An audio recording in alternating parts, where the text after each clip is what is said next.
میرا غفلت میں ڈوبا دل بدل دے، خدایا فضل فرما دل بدل دے۔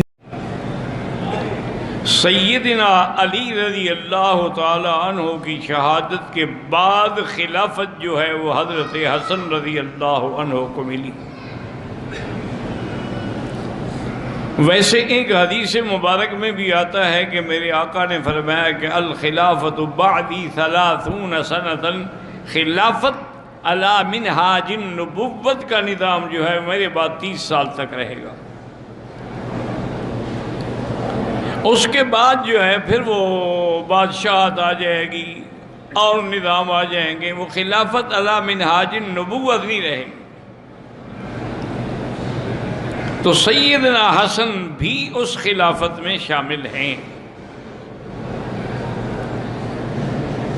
یاد رکھیں کہ سیدنا حسن اور حسین کی ہر لحاظ سے بڑی شان ہے۔ آپ کے والد حضرت علی المرتضیٰ ہیں، جن کے بارے میں حضور نے فرمایا تھا کہ انت اخی فی الدنیا والآخرہ، تم دنیا اور آخرت میں میرے بھائی ہو، اور جن کے ساتھ سیدہ فاطمہ الزہرا کا نکاح اللہ کے حکم سے حضور نے فرمایا،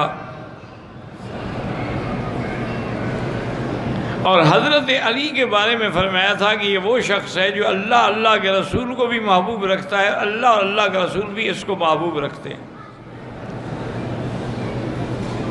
اور یہ بھی آپ کی شان میں فرمایا تھا کہ لا یحبک الا مؤمن ولا یبغضک الا منافق، حضرت علی تم سے محبت مومن رکھیں گے، منافق کو بغض ہوگا۔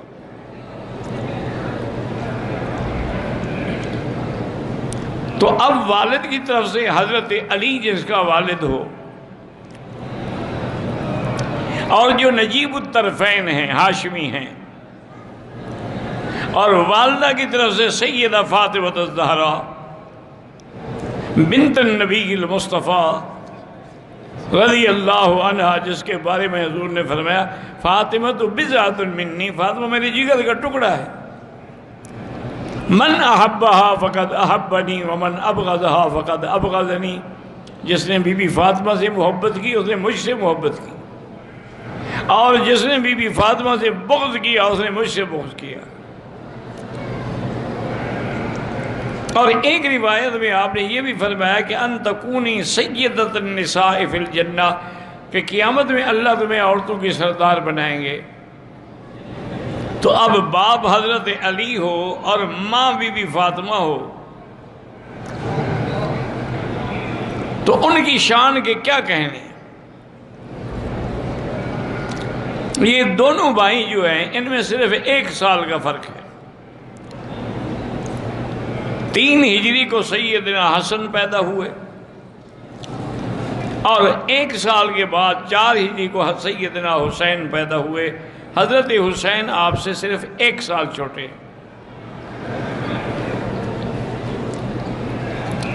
اور ان کی محبت کا یہ عالم تھا کہ صحیح حدیث میں ہے کہ حضور صلی اللہ علیہ وسلم خطبہ پڑھا رہے تھے،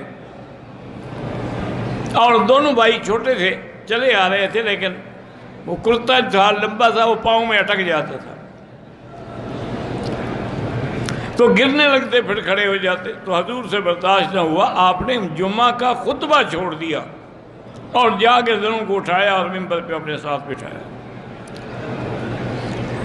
اور فرمایا کہ اللہ نے سچ فرمایا ہے کہ انما اموالکم و اولادکم فتنہ، کہ مال اور اولاد تمہارے لیے بڑی آزمائش ہے۔ دیکھو میں ان کا تکلیف برداشت نہیں کر سکتا۔ اسی طرح ایک دفعہ حدیث مبارک میں ہے کہ حضور نماز پڑھ رہے تھے، حضرت حسین کھیلتے کھیلتے آئے تو حضور کی پیٹھ کے اوپر بیٹھ گئے سجدے کی حالت میں۔ صحابہ کہتے ہیں اب سجدہ لمبا ہو گیا، اتنا لمبا ہو گیا کہ بعض صحابہ نے سر اٹھا کے دیکھا کہ خدا کرے کوئی خیر ہو۔ بہرحال جب حضور فارغ ہونے گیا، آپ نے فرمایا کہ ان 2 شہزادوں میں ایک میری پشت پہ بیٹھا تھا، میں نے کہا اٹھوں گا تو یہ گر جائے گا، اس کو شوق پورا کر لینے دو۔ یعنی نماز آپ کے لیے لمبی کر دی. اور ایک دن حضور ان کو کندھے پہ بٹھائے ہوئے جا رہے تھے. ایک صحابی نے دیکھا تو اس نے کہا نعم المرکب رکبت یا غلام، غلام بڑی اچھی سواری تمہیں ملی ہے، تم محمد مدنی کے کندھے پہ بیٹھے ہو. حضور نے فرمایا یہ تو تم نے کہا ہے، یہ نہیں کہا کہ نعم الراکب، سوار کون ہے؟ اگر اٹھانے والا محمد مصطفیٰ ہے تو سوار بھی تو سیدنا حسین ہے. اور اسی طرح حضرت علی اور حضرت ابو بکر کٹھے جا رہے تھے. سیدنا حسن اور حسین گلی میں کھیل رہے تھے. حضرت ابو بکر نے حضرت حسن کو اٹھایا اور کندھے پہ بٹھایا اور کہا واللہ شبیہ بالنبی لا شبیہ بعلی، اللہ کی قسم ہے تم حضور کی شکل ہو، علی کی شکل نہیں ہو. وعلی یضحک، حضرت علی خوشی سے مسکرا رہے تھے. ویسے بھی صحابہ فرماتے ہیں کہ حضرت حسن من اعلیٰ الی صدر، آپ اوپر سے لے کر سینے تک حضور کی شکل تھے. اور حضرت حسین من الصدر الی رجلہ، نیچے تک حضرت آقا کی شکل تھے. اور دونوں اگر اکٹھے ہو جاتے تو بالکل تصویر نظر آتی تھی محمد الرسول اللہ کی صلی اللہ علیہ وعلا آلہ واصحابہ وسلم تسلیما کثیرا. ایک دن حضور صلی اللہ علیہ وسلم کی خدمت میں بی بی ام الفضل نے کہا کہ یا رسول اللہ میں نے ایک خواب دیکھا ہے، بڑا سخت خواب ہے، ڈرانے والا خواب ہے، میں بیان نہیں کر سکتی. اور ہمیں اللہ کی بندی بات کرو گے تو پتہ لگے گا نا. انہوں نے کہا رسول اللہ انہ لشدید، بڑا سخت خواب ہے اور میں بتلاؤ. انہوں نے کہا میں نے دیکھا ہے قطعۃ من جسدک وجاء فی حجری، آپ کے بدن سے ایک ٹکڑا گوشت کا کاٹا گیا اور میری گود میں رکھ دیا گیا. تو حضور مسکرائے، فرمایا ام الفضل تمہارا خواب تو بڑا اچھا خواب ہے، مبارک ہے. اس کا مطلب یہ ہے کہ بی بی فاطمہ جو ہے وہ قریب الولادہ ہے، اس کو اللہ بچہ دیں گے، وہ تیری گود میں آئے گا، وہی تو میرے گوشت کا ٹکڑا ہوگا نا. تو یہ تو خواب بڑا مبارک خواب. سیدنا حسن اور حسین رضی اللہ تعالی عنہما، حتیٰ کہ ایک دن صحابہ کہتے ہیں کہ حضور خطبہ پڑھا رہے ہیں ممبر پہ، حضرت حسن ساتھ بیٹھے ہیں اور آپ کبھی ہماری طرف دیکھتے ہیں کبھی بچے کی طرف دیکھتے ہیں. اور اس کے بعد فرمایا ان ابنی ھذا لسید، یہ میرا بیٹا جو ہے نا یہ سردار بنے گا. لعل اللہ ان یصلح بہ بین فئتین عظیمتین من المسلمین، مجھے امید ہے کہ اس کے ذریعے اللہ دو مسلمانوں کی بڑی جماعتوں میں جھگڑا ختم کریں گے. حضور پاک نے پیشین گوئی فرمائی اور دونوں بھائیوں کی سخاوت کا یہ عالم تھا کہ ایک دفعہ سفر میں روانہ ہوئے. اللہ کی شان یہ ہے کہ مدینے سے کافی دور جب چلے گئے بارش شروع ہو گئی. تو انہوں نے دیکھا جیسے صحرا میں آپ دیکھتے ہیں نا بدو خیمے لگا کے بیٹھے ہوتے ہیں بیچارے، ایک خیمہ لگا ہوا ہے. تو آپ جلدی سے گئے تو بدو بھی نکلا، اس کی بیوی بھی. آپ نے کہا بھی بارش ہو گئی، ہمیں تم اپنے خیمے میں پناہ دے دو گے بارش تک؟ انہوں نے کہا مرحباً حباً و تکریماً، آئیں. ان کو پتہ نہیں ہے کہ یہ کون ہے. بارش جب تھم گئی تو اس نے جا کے ایک اپنا دمبا ذبح کیا، اس کو پکایا، تیار کر کے کھانے کے لیے رکھا. آپ نے بڑے شوق سے کھایا، حسن حسین نے، آپ کے غلام نے، آپ کے خادم نے، گھر والوں نے. بارش پھر شروع ہو گئی. اللہ کی شان ہے کہ 3 دن متواتر بارش رکتی تھی پھر شروع ہو جاتی تھی. اور وہ روزانہ ایک دمبا ذبح کر کے پکا کے حضرت کو کھلاتا تھا. اس کو پھر بھی پتہ نہیں ہے کہ میرے گھر آنے والے کون ہیں. جب تیسرے دن تسلی ہو گئی کہ بارش رک گئی ہے تو حضرت حسین نے اپنے خادم سے پوچھا کتنے پیسے ہیں تمہارے پاس؟ انہوں نے کہا حضرت 20,000 درہم ہے۔ فرمایا 10,000 اس کو دے دو۔ 10,000 درہم اس بدو کو دیے، اور اس کے بعد فرمایا کہ دیکھو تم کبھی مدینے آؤ نا تو حسن حسین کا پوچھ لینا، ہم سفر میں ہیں تمہاری صحیح خدمت نہیں کر سکے۔ آپ روانہ ہوئے تو خادم نے مسکرا کے کہا، اس نے کہا حضرت سفر پہ جانے کی ضرورت ہی کیا ہے، 20,000 میں 10,000 تو آپ نے ایک بدو کو دے دیے، باقی تو 10,000 ہے وہ بھی کسی کو دے دیں گے تو سفر کیسے کریں گے؟ اس نے آپ کو 3 دمبے ذبح کر کے کھلائے ہیں، زیادہ سے زیادہ 1,000 کے ہوں گے۔ آپ نے فرمایا کہ نہیں تم نے سمجھا نہیں ہے، وہ بدو ہم سے زیادہ سخی تھا۔ وہ حیران ہو گیا اور نے کہا حضرت آپ نے ان کو 10,000 دیا ہے، سخی وہ تھا۔ فرمایا اس کی تو جائیداد ہی 3 دمبے تھے نا، اس نے تو ساری جائیداد ہی ہم پر لٹا دی، ہم نے تو پھر بھی آدھے پیسے رکھ لیے ہیں، تو سخی تو وہ ہے، اس کی کل جائیداد غریب کی یہی 3 دمبے تھے، اس نے ہمارے لیے قربان کر دیے ہیں۔ رضی اللہ تعالی عنہ وارضاہ۔ حضرت حسن نے رضی اللہ تعالی عنہ نے حضرت حسین سے مشورہ کیا کہ بھائی جان، سیدنا علی ہمارے ابا کی اور حضرت معاویہ کی اتنی طویل عرصے سے جنگ ہے، اور اس لڑائی میں ہزاروں صحابہ شہید ہو گئے، فائدہ کیا ہوا؟ میں یہ چاہتا ہوں کہ اگر تم اجازت دو تو میں حضرت معاویہ سے صلح کر لوں تاکہ یہ جھگڑا ختم ہو، لڑائی ختم ہو، مسلمانوں کو سکون ملے۔ اب ہماری جماعت کے لوگ شام نہیں جاتے، ان کی جماعت کے لوگ مدینے نہیں آتے، یہ کوئی اچھی بات تو نہیں ہے۔ انہوں نے کہا بھائی جان آپ بڑے ہیں، آپ کی جو بھی اجازت ہو، جو بھی ارادہ ہو، میں بالکل آپ کے ساتھ ہوں۔ حضرت حسن رضی اللہ تعالیٰ عنہ نے حضرت معاویہ کو خط لکھا کہ تم آ جاؤ مدینے میں تمہاری ساتھ صلح بھی کرنا چاہتا ہوں، اور اب میں خلافت تمہیں دینا چاہتا ہوں۔ تو حضرت معاویہ رضی اللہ تعالیٰ عنہ تشریف لائے تو سیدنا حسن نے اپنے خلافت کا تاج ان کے سر پہ رکھا، اور اللہ نے اللہ کے نبی کی وہ جو پیشین گوئی تھی کہ 2 جماعتوں کے درمیان صلح ہوگی، وہ صلح ہو گئی الحمدللہ۔ سارے صحابہ مطمئن ہو گئے، لڑائی ختم ہو گئی، جھگڑے ختم ہو گئے، فتوحات کا دور شروع ہو گیا۔ اور حضرت معاویہ یجلہ ویکرمہ ویعذبہ، آپ کی بڑی تعظیم کرتے تھے حسن حسین کی۔ ایک دفعہ انہوں نے 10,000 درہم بھیجے، اور ساتھ یہ بھی لکھا کہ حضرت یہ ہدیہ ہے، نہ صدقہ ہے نہ زکوٰۃ ہے، کیونکہ صدقہ اور زکوٰۃ تو حضور کی اولاد پہ لگتی نہیں نا۔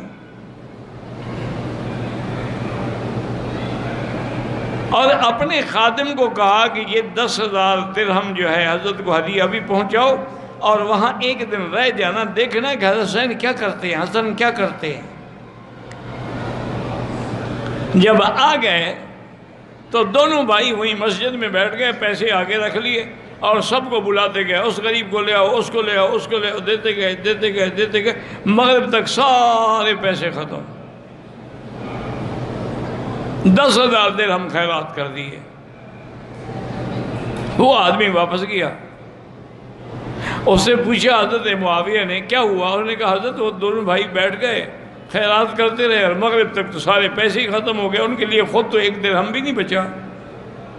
اور فرمایا مجھے یہی امید تھی، یہ آل رسول ہیں، یہ نواسہ محمد مصطفیٰ ہیں، یہ ابن علی المرتضیٰ ہیں، میرے فاطمہ بن بطن فاطمہ الزہرا ہیں، یہ سخی نہیں ہوں گے تو دنیا میں اور کون سخی ہوگا؟ حضرت معاویہ نے مزید 10,000 درہم بھیجے، اور ساتھ خط لکھا کہ حضرت اتنا بھی اسراف نہ کیا جائے کہ ایک دن میں 10,000 ختم۔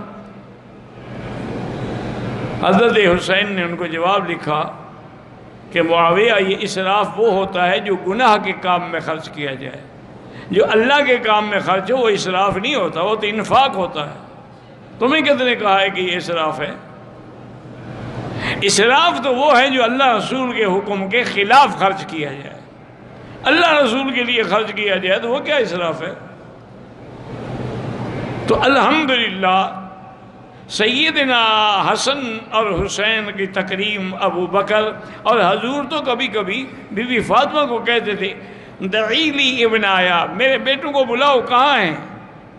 بلاتے تو حضور سینے سے لگاتے دونوں کو، یضمہما و یشمہما، بخاری کی روایت ہے کہ حضور سینے سے بھی لگاتے اور سونگھتے بھی، اور فرماتے ہما ریحانایا، یہ میری پھول ہیں، مجھے ان سے خوشبو آتی ہے۔ حضرت حسن رضی اللہ تعالیٰ عنہ کے لیے سیدنا عمر بھی اتنی تکریم کرتے تھے کہ ایک دفعہ مال غنیمت کے جب آپ نے حصے کیے تو اصحاب بدر کے لیے 5,000 ہزار رکھے، تو حسن حسین کے لیے بھی 5,000 ہزار رکھے، یعنی آپ کو بھی وہی حصہ دیا جو سب سے بڑے صحابہ کو دیا گیا۔ اتنی تکریم کرتے تھے سیدنا حسن اور سیدنا حسین کی رضی اللہ تعالی عنہما و ارضاہما۔ اسی طرح سیدنا عثمان رضی اللہ تعالی عنہ سب سے زیادہ محبت کرتے تھے حضرت حسن سے اور حضرت حسین سے رضوان اللہ تعالی علیہم اجمعین۔ اور حضور پاک تو ہمیشہ فرماتے تھے اور اللہ سے دعا کرتے تھے کہ اللہم انی احبہما فاحبہما واحب من یحبہما، یا اللہ میں ان دونوں سے محبت کرتا ہوں، آپ بھی محبت کریں، اور جو ان سے محبت کرے آپ ان سے بھی محبت کریں۔ لیکن اللہ کی شان یہ ہے، انقلاب زمانہ ہے، سیدنا حسن رضی اللہ تعالی عنہ نے جنت البقیع میں دفن ہوئے اور مدینے میں آپ کی وفات ہوئی۔ بعض لوگوں نے روایات میں لکھا ہے، لیکن اللہ عالم چونکہ روایات کا اعتبار نہیں ہوتا، یاد رکھیں۔ انہوں نے لکھا ہے کہ حضرت حسن کو بھی زہر دی گئی تھی، خوارج نے کسی نہ کسی طریقے سے ان کے کھانے میں زہر پلوائی اور حضرت اسی زہر سے شہید ہوئے۔ خدا کی شان ہے نا جی کہ حضور پاک کا پر بھی زہر کا اثر ہوا، حسین پر بھی زہر کا اثر ہوا رضی اللہ تعالی عنہ۔ اس کے بعد لوگوں نے حضرت حسین سے کہا، لیکن حضرت حسین نے فرمایا کہ مجھے خلافت کا شوق ہی نہیں ہے۔ اب میں حضرت معاویہ سے کہوں کہ خلافت واپس کر دو، مجھے جب ایک خواہش ہی نہیں، تمنا ہی نہیں، میں خلیفہ بننا ہی نہیں چاہتا، میں یہ ذمہ داری کا بوجھ نہیں اٹھا سکتا۔ اور اسی طرح صحیح روایات میں ہے کہ میرے آقا نے ایک دن اپنی چادر مبارک کے نیچے دونوں کو بٹھایا، حضرت حسن، حضرت حسین، حضرت علی، بی بی فاطمہ اور خود بھی، اور اللہ سے دعا کی کہ اللہم ہؤلاء اہل بیتی وطہرہم تطہیرا، یا اللہ میرے یہ بھی اہل بیت ہیں، ان کو بھی آپ پاک فرما دیں۔ چونکہ جو آیت تطہیر اتری تھی وہ تو ازواج رسول اللہ کے حق میں تھی، اگر ان کے حق میں ہوتی تو پھر دعا مانگنے کی ضرورت ہی نہیں تھی نا۔ دعا تو اس بات کی مانگی جاتی ہے جو پہلے نہ ہو، اگر موجود ہو تو اس کے لیے دعا نہیں کی جاتی۔